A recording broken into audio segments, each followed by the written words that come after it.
Before we get into today's video, I would like to direct your attention to the links in the description below to support the Black Lives Matter movement. There are petitions you can sign, places you can donate, things you can do if you have absolutely no money, ways to contact your representatives, and resources on how to educate yourself to be a better ally. Black Lives Matter, defund the police. Please enjoy the video.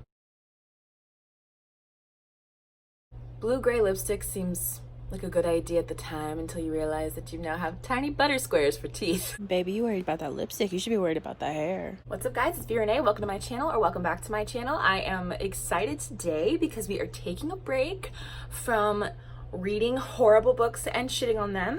In light of the comments made by my former favorite fantasy author on Twitter about a marginalized group of people, I wanted to direct my attention to a fantasy series that wasn't written by a bigot. So I decided to buy all of the Percy Jackson books and read them for the first time in my life and tell you guys what I thought about them. And this is supposed to be a vlog series, but I was 200 pages into The Lightning Thief before I remembered I was supposed to be filming my reactions, because I loved it so much that I just got sucked into it and was like, well, I can't go back now. So today's video reviewing the first Percy Jackson book, The Lightning Thief, is going to be a sit-down video, and fingers crossed that when I read the rest of them, I'll remember to vlog my reactions. Because that was what I wanted to do for this series, but book was too good, so I just forgot. So just a little bit of backstory about me. I did not read the Percy Jackson books when I was younger.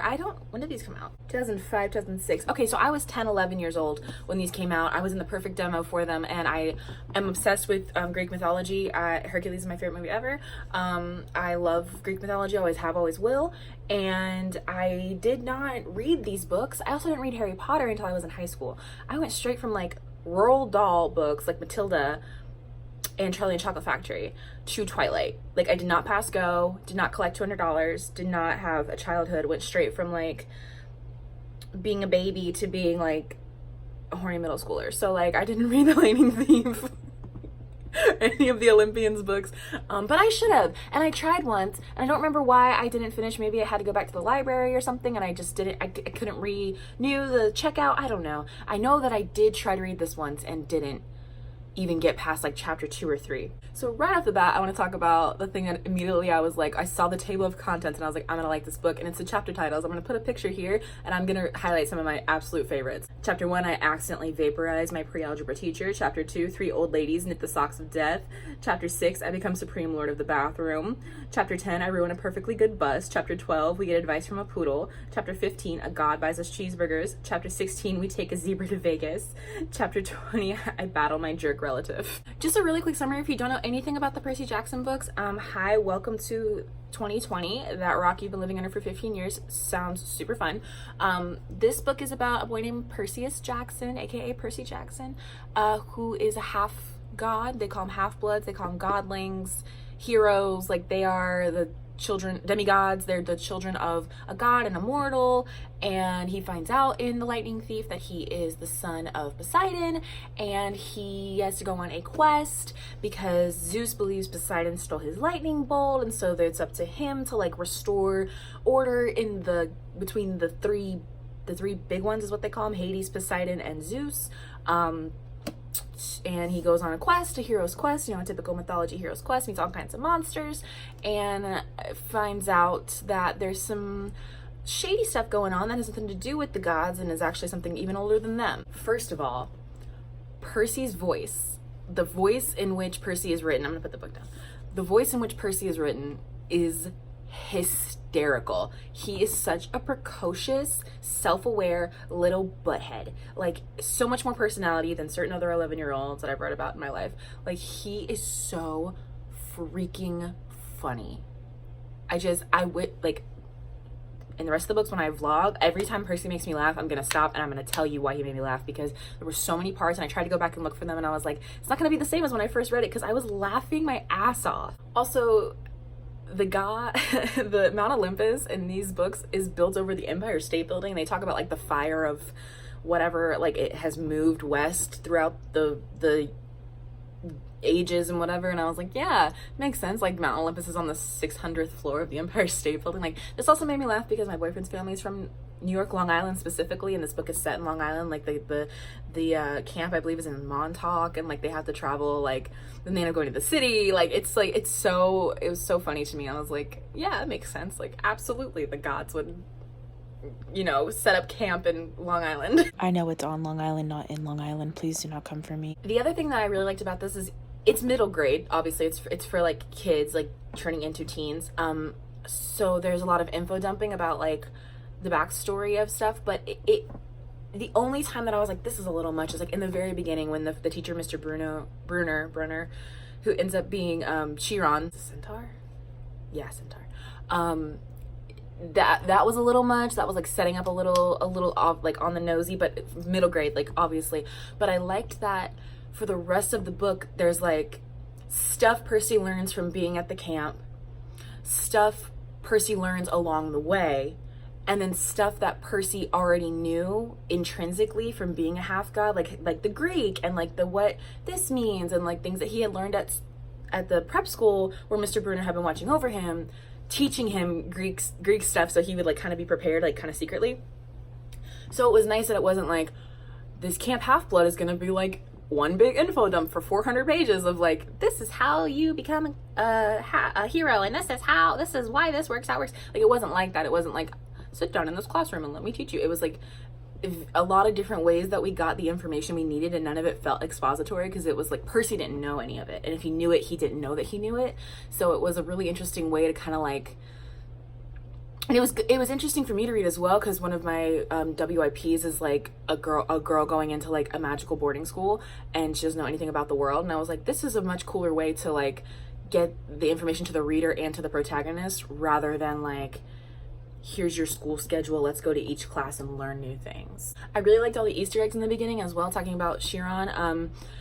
There's Chiron, who's the centaur, and then there's Charon, they actually pronounce it in the book and I totally forgot, who's like the guardian of the underworld, and Percy mentions learning about that in school, and then it ends up like really paying off because I was like, God, why are we hearing about like all this random stuff he's learning about in school, and all of it pays off. The fact that his friend Grover, who ends up being a satyr, who's like a demigod protector, has a limp, and then we find out it's because he's got hooves and he's just been like shoving his hooves into shoes with foam in them. Like all this little stuff was like so funny, and it paid off a lot. I really like this book, made me giggle a lot. Another thing I really liked was that on their quest they keep coming across monsters like in disguise almost. So I as a mythology nerd, I was really enjoying, like, I feel like a 10-year-old because I was like, ooh, that's gotta be Medusa, oh, that's gotta be blah blah blah. Like they did a really good job of like disguising them, and like I'm a 25-year-old mythology nerd, so like I knew who they were, but it was so fun to like think of being 12 and reading these books for the first time and being like,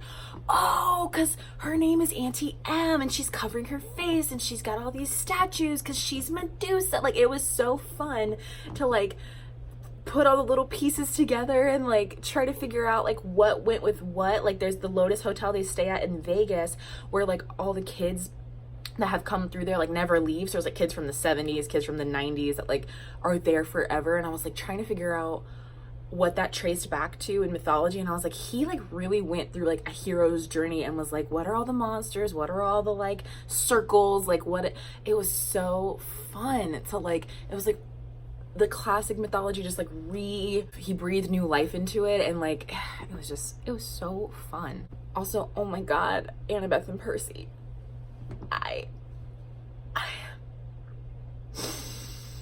love them so much. I have 4 more books and I just feel like it's gonna be a lot of pain for them, but like I loved how they ended up working together. I loved that like Riordan, I don't know, I actually acknowledged that like 11-year-olds would have crushes on each other, because like I feel like Harry Potter, I'm sorry I'm gonna keep comparing this to Harry Potter, but like they're very similar in my mind of like reach. I feel like Harry didn't even know girls existed until he was like 14, until Cho Chang. So like I was boy crazy in middle school. So like this would make more like this made more sense to me, where like they acknowledge it, like, ooh, girls are weird, but like also kind of like her, like, oh, so da, da, da. Especially Annabeth was like way more aware of like boys, like the boys, and how it was weird to go in the tunnel of love with Percy. She's like, I can't do that because that's love. And like she was very much like aware of him being a boy, just like she was aware of herself. And like she had a crush on Luke, and like, yeah, Hermione had a crush on Gilderoy in book 2, but I was like, I like that right away. We're like, these are almost teenagers, like they're not 5, they're 11, they're 12, so like they know what boys and girls are, they have crushes, like it's fine. Speaking of crushes, Annabeth has a crush on Luke, and then Luke, I did not expect, by the way, this is full of spoilers, I don't fucking, too late, I didn't expect Luke to be the one. Like it made sense going back thinking about, that's what I also loved, is like this is one of those books that like puts the answers right in front of you, but like not in such an obvious way that you're like, oh, it's obviously this. Like I had no idea that Luke, even though he gave him the shoes and the shoes turned out to be enchanted, but he didn't wear the shoes, and Luke asked about the shoes, and you're like, oh, he just cares, like he just wants to know if Percy's using the shoes and that they're helping him because he wants to help, because he respects the quest. And it's like, no, it's because he knows the shoes are enchanted to take you down to Chronos, which, by the way, I loved that they, like, I know that there's a Titan called Chronos, but Chronos is like the clocking in system I used at my desk job, and it's like the scheduling system I use at my current job. So like every time I saw the word Chronos, I was like, work! I'm jumping all around, so I'm really sorry once again. When these are vlogs, they'll be in order and you'll get to like, but I just was writing down things I remembered because I forgot to vlog because I was so into this book. He describes the bully at Yancey, I think her name is Nancy at Yancey, having freckles like spray painted Cheetos. I loved that. The way he describes his stepdad, and then, oh my god, and then his mom turning the stepdad into a statue with Medusa's head. I was like, fuck yeah, Sally! The way that all the people in the cabins at Camp HalfBlood, like they all have the same eyes because they're all like half siblings. I really liked that. I love like eyes and how powerful eyes are. Like I really loved like mentioning the Tunnel of Love earlier when they went in there to get Ares' shield back, and Hephaestus, who's Aphrodite's husband, knew that her and Ares like snuck off to this Tunnel of Love on Earth to like hook up, and so he had like cameras installed and like was broadcasting them to Olympus. That shit is so funny. I was like, of course Hephaestus is like this. It's freaking salty.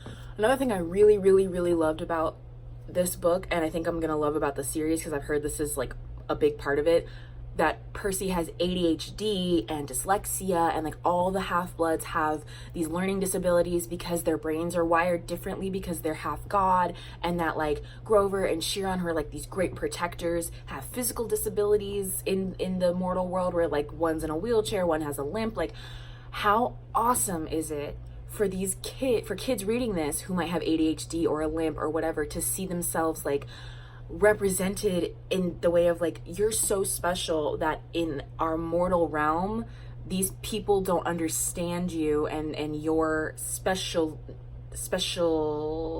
attributes come across as disabilities, but it's really something so special and powerful. Like that made my heart sing to know that like smart Annabeth has dyslexia, and like in our world she like might be seen as not so smart, but like she's obviously like brilliant. Like I loved that. I just have a note that says, poor Percy, someone love him immediately, which like, yeah. I loved that Dionysus was in Immortal AA and had to run this summer camp for smelly little half-breeds and couldn't drink. And at first I was mad because I was like, Dionysus is like my favorite, and I was like, he's so fun. But then I was like, he's always drunk, so sober Dionysus is probably not a nice guy. And the underworld was freaking wild. Like I don't love demonizing Hades. My generation is like obsessed with Hades and Persephone. We like romanticize the fuck out of them. We love them. I don't know if that's like, I don't know what that is about us. We love to do that. But I did wonder, because he's near Tartarus, where Chronos is, and it comes out later that Zeus like chewed him up and cut up Chronos, chewed him up, spit him out, threw him in Tartarus. So I wonder if being that close to like his very mad, chewed up, cut up dad, and that like darkness that's in there has to do with how dark he feels. I don't know. Like I don't remember. I haven't read the mythology of the underworld in a while. But I have to imagine that has something to do with it, because the rest of the gods are way up there. He's way down there. He's really close to Chronos, and Chronos is so powerful. He's affecting dreams and like controlling Luke through dreams. So I'm like, must be hard to be like that close to your dad who you fucked up a billion years ago. Hades complaining about there being way too many dead people and all the logistical issues that come with that was very funny to me. Ares sucks. I hate him so much. The Furies, the Fates, the Gorgons, the Harpies, like all these bands of like badass, crazy, like evil, vicious women. I was like, this is my shit. This is why I love mythology. And one of the complaints that I have, I'm 25. I'm a grown-ass woman and I write books. And even for me, I was like a little confused as to like what they had to do and when. I was like, why did this lead to this? Like maybe I was just so into the book that I was just like, go, gotta see what happens. And I was just like kind of reading it too fast. But some like, I did not see the twist coming that Hades was also missing his helm. And it didn't occur to me that Ares was like involved, even though he's the only other god that we meet, and should have popped off that like he has something to do with it. Now that I'm thinking about it. But Poseidon wasn't missing anything, but is that because they wanted to blame it on Poseidon? Also, can we talk about how Poseidon was dressed like a Jimmy Buffett reject inside Mount Olympus? Like that tickled me so much that he was dressed like your father in Turks and Caicos. Like I could not deal with it. Also, Poseidon loves Sally Jackson so much. Called her a queen. Oh, I ship it, even though he left her. But he broke like 1,000-year whatever thing for her, like, or whatever, it was after World War II. I don't know, he broke a truce for her because he loved her so much. Oh, Sally Jackson, you deserve better. I don't know what's gonna happen to you in these next 4 books, but it better not be bad. More Annabeth love here. It says, Annabeth is smart, but not in a I have to do everything around here Hermione Granger type of way.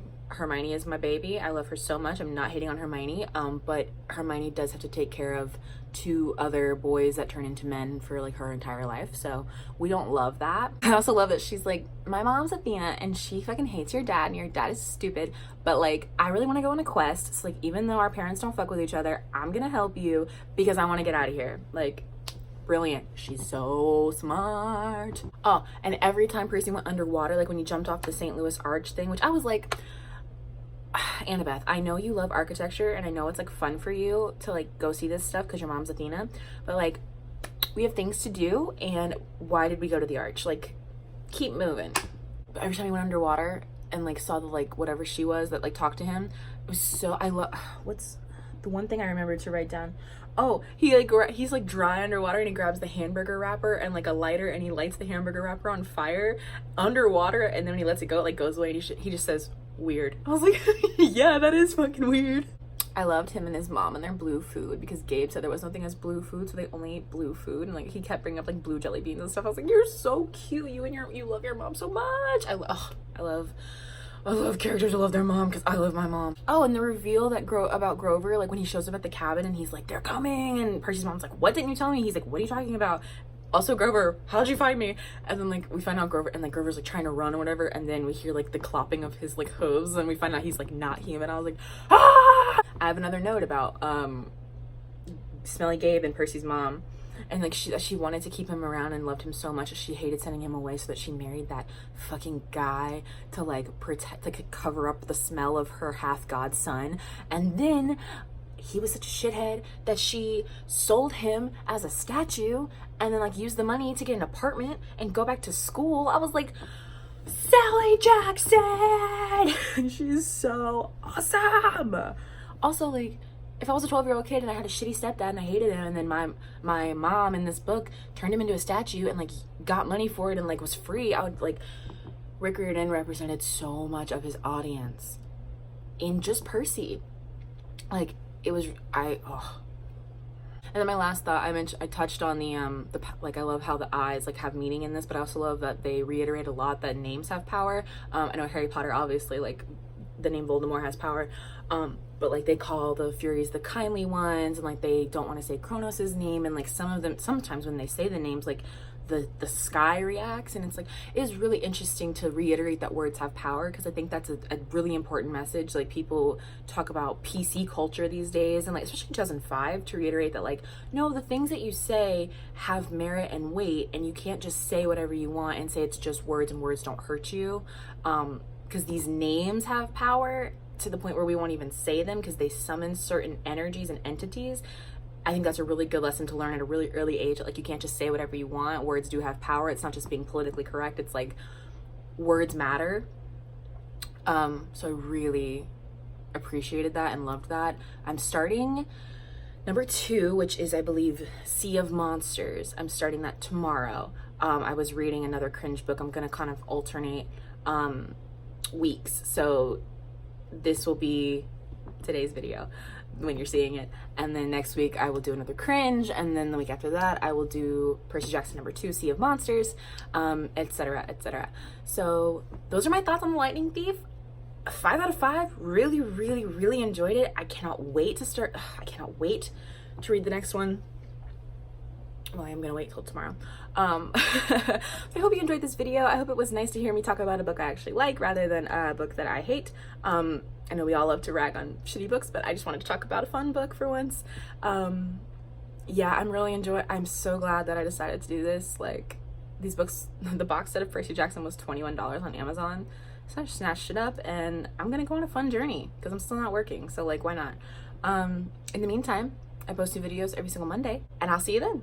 Bye.